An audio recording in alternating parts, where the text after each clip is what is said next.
இல்லையே, ஐயோ இந்த பிள்ளைகளுக்குள் ஆவியானவர் இல்லையே. இதே ஏக்கதான் இயேசு கிறிஸ்துவுக்கு. ஆவியானவர் இல்லையே, ஆவியானவர் இல்லையே. பிதாவுடைய இருதயம் சந்தோஷப்படுது. நான் என்னத்தை யோசிக்கிறேன்னு அதையே பிள்ளையான்னு யோசிக்கிறப்பார்.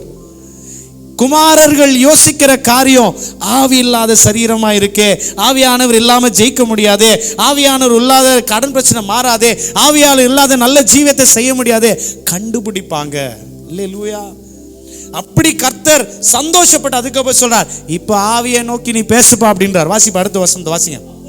அப்பொழுது அவர் என்னை பார்த்து, நீ ஆவியை நோக்கி தீர்க்க தரிசனம் உரை, மனுபுத்திரனே நீ தீர்க்க தரிசனம் உரைத்து ஆவியை நோக்கி கர்த்தராகிய ஆண்டவர் உரைக்கிறது என்னவென்றால், ஆவியே நீ காற்று திசை நான்கிலிருந்து வந்து, அதாவது செத்து போன இவர்களின் மேல் உயிரடையும்படிக்கு இவர்கள் மேல் ஊது என்றார். அவ்வளவுதான். அதுக்கப்புறம் நான் சொல்லும்போது வாசிங்க.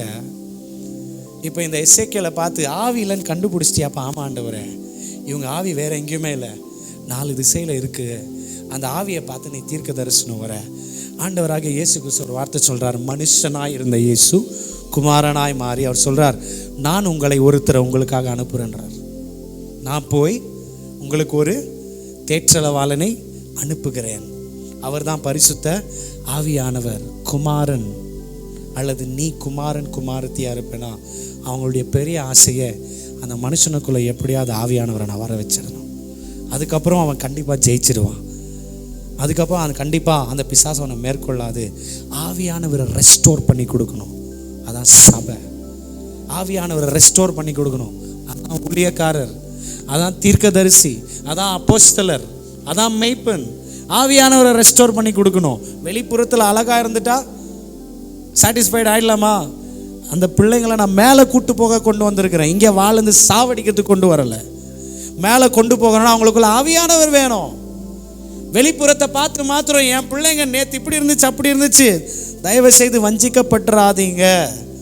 உங்களுக்குள்ள ஆவியானவர் தப்பு செஞ்சுட்டு ஆவியானவரை இழந்து உட்கார்ந்து இருக்கிற அப்படின்றத உங்களுடைய நடத்துதல் நடத்திப்பு தெரிஞ்சுக்க தான் செக் பண்ணுங்க. இல்லை உங்களுடைய மெட்டீரியலுக்காக உங்களை தேட தான் செக் பண்ணுங்க. எசேக்கியேலிலும் எரேமியாவிலும் தீர்க்கதரிசி மெய்ப்பன்களை குறித்து ஒரு விரோதமான காரியத்தை பேசுறார். மெய்ப்பர்களே உங்களுக்கு ஐயோ, அவர்களை மேய்த்து கொள்ளுங்கள் என்று சொன்னால் அவர்களை கொன்று நீங்கள் புசித்து கொண்டு இருக்கிறீங்க. நான் வந்து உங்க கையில அந்த மந்தையை காப்பாத்தி உங்களை மெய்ப்பன்ற அடையாளமே இல்லாத மாத்தி போட்டு அந்த ஆடுகளை நானே மெய்ப்பனா இருந்து நடத்துறேன் ஆண்டவர் சொல்றேன்.